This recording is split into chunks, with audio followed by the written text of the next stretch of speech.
এবারে মঞ্চে ডেকে নিচ্ছি কুমিল্লার এক ছোট্ট প্রতিযোগীকে। তার নাম ইয়াসিন আরাফাত। হাফেজ ইয়াসিন আরাফাত এবারে আসছে মঞ্চে। শান্তির মোহনা জীবনকে রাঙা। আসসালামু আলাইকুম ওয়া রাহমাতুল্লাহি ওয়া বারাকাতুহু। وعليكم السلام ورحمة الله وبركاته. أعوذ بالله من الشيطان الرجيم.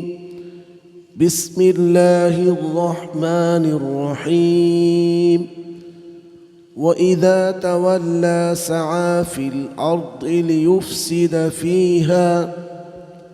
أعوذ بالله من الشيطان الرجيم.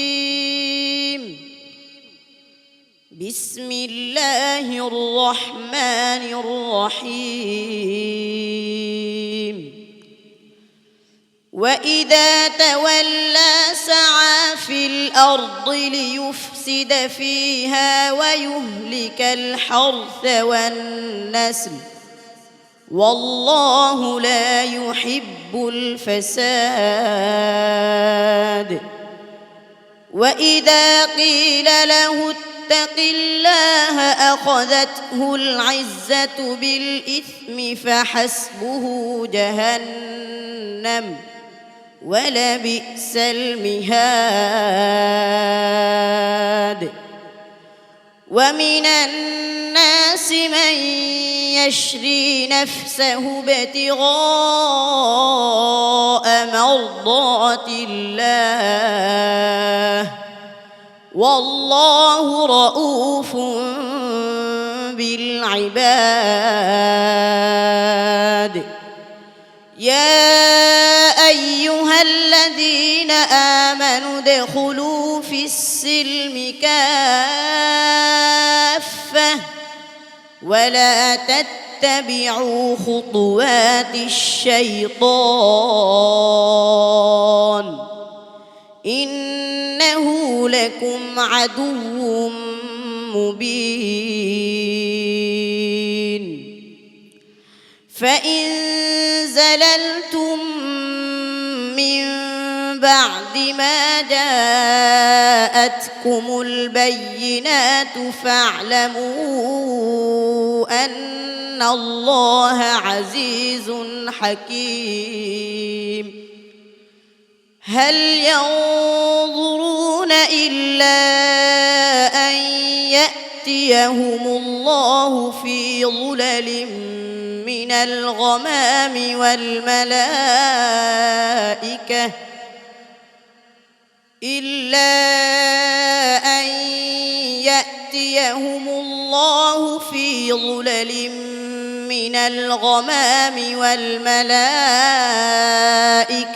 وقضي الأمر وإلى الله ترجع الأمور. سل بني إسرائيل كم آتيناهم من آية بينة ومن يبدل نعمة الله من بعد ما جاءته فإن الله شديد العقاب. حسبك. صدق الله العظيم. صدق الله مولانا العظيم وصدق رسوله النبي الكريم. মাশাআল্লাহ। প্রিয় দর্শক, চমৎকার তেলাওয়াত শুনছিলাম। মহান রাব্বুল আলামিন আমাদেরকে বলছেন যারা ঈমান এনেছি পরিপূর্ণভাবে ইসলামে প্রবেশ করার জন্য। আমরা কি আসলে আমাদের জীবনের সর্বক্ষেত্রে ইসলামকে গ্রহণ করতে পেরেছি? এই প্রশ্ন রেখে আমি সম্মানিত বিচারক হাফেজ কারি জহিরুল ইসলাম সাহেবের কাছ থেকে জেনে নিচ্ছি আজকের তার তেলাওয়াত কেমন হয়েছে। আলহামদুলিল্লাহ, আমাদের এই খুদে প্রতিযোগী গতকালকেও ভালো করেছে। আমার মনে হয়েছে যে আজকে আরও ভালো করেছে সে। তো ভবিষ্যতে এই ভালোটা ধারাবাহিকতা থাকবে ইনশাল্লাহ, আমি আশা করছি। চেষ্টা করে যাও। মুফতি সৈয়দ মোহাম্মদ ওসিউর রহমান আল কাদরি। সুন্দর তেলাওয়াত শোনার সুযোগ হলো। মহান রব্বুল আলমিনের দরবারে লক্ষ কোটি শুকর, ধন্যবাদ। ইয়াসিন আরাফাত, সকলের প্রশংসা পেয়ে গাফেল হলে চলবে না, সামনে আরো ভালো করতে হবে ইনশাল্লাহ। আসসালামু আলাইকুম ওয়া রাহমাতুল্লাহি ওয়া বারাকাতুহু। কোরআনের আলো, PHP কোরআনের